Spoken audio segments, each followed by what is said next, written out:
আগে করছে কোনো শব্দ হয়নি। পরে ওরা 3-4 জন মিলে সে দরজার ভেঙে ফেলি, ভাঙার পরে দেখি যে ম্যাডাম বডি শুয়ে আছে, আর পুরুষটা ওনার গলায় ছুরি চালাচ্ছে।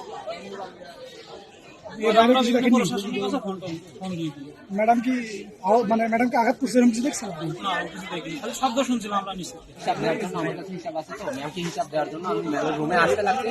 এখন হচ্ছে এই নিচ থেকে ওই নাইট গার্ড মামারা যারা হচ্ছে নিচে ডিউটিতে ছিল এবং আরো 2-3 জন ছিল, আর নাইট গার্ড 2 জন ছিল, এই 4 জন উপরে গিয়ে ম্যামের রুম হচ্ছে ধাক্কাচ্ছে যে এ খোল খোল। ম্যাম শুধু চিল্লাচ্ছে বাঁচাও বাঁচাও, মানে মনে হচ্ছে যে কাউকে মারতেছে এরকম একটা অবস্থা। তো ওনারা গিয়ে হচ্ছে রুম দরজা শুধু ধাক্কাচ্ছে খোল খোল খোল।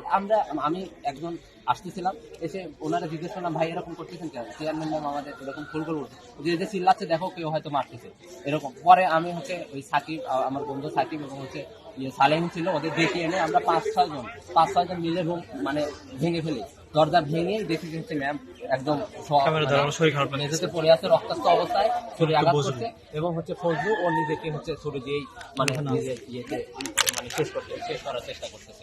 তো এটা দেখে হচ্ছে আমরা রুমটা আটকে দিই। প্রক্টর স্যারকে ফোন দিই, তারপরে প্রক্টর স্যার আসে এবং টিম আসে আর অ্যাম্বুলেন্স আসে। তারপরে তো আপনারা আসলেন, এসে হচ্ছে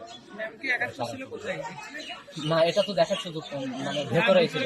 কয় নাম্বার রুমের ঘটনা এটা ভাই? ভেতরে 2 জন ছিল। কয় নাম্বার রুমের ঘটনা ভাই? এটা হচ্ছে চেয়ারম্যান ম্যামের রুম, মানে ওনার পার্সোনাল রুম। এটা রুম নাম্বার কত এটা দেখতে হবে।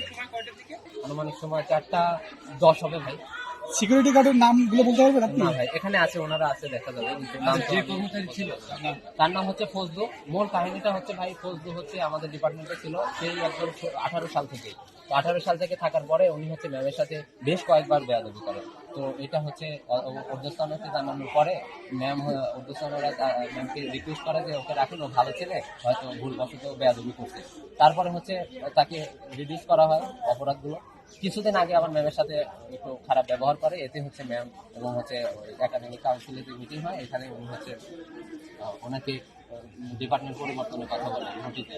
তার পরিপ্রেক্ষিতে উনি হচ্ছে ওনাকে বদলি করা হয়। এই বদলিটা করা হয়েছে প্রায় 20 দিন আগে, 20 থেকে 1 মাস আগে। তো উনি হচ্ছে এটা মেনে নিতে পারতেছিল না এবং এটা নিয়ে অনেক রেশারেশি হচ্ছিল যে মানে এরকম যে পর্যায়ে যাবে এটা আমরা ভাবতে পারি না। তবে উনি এটা মেনে নিতে পারছেন না যে আমি এখান থেকে চলে যাবো কেন, আমি হচ্ছে এখানে প্রতিষ্ঠাকালীন আমি কর্মচারী, উনি সবকিছু জানেন আর কি ডিপার্টমেন্ট সম্পর্কে।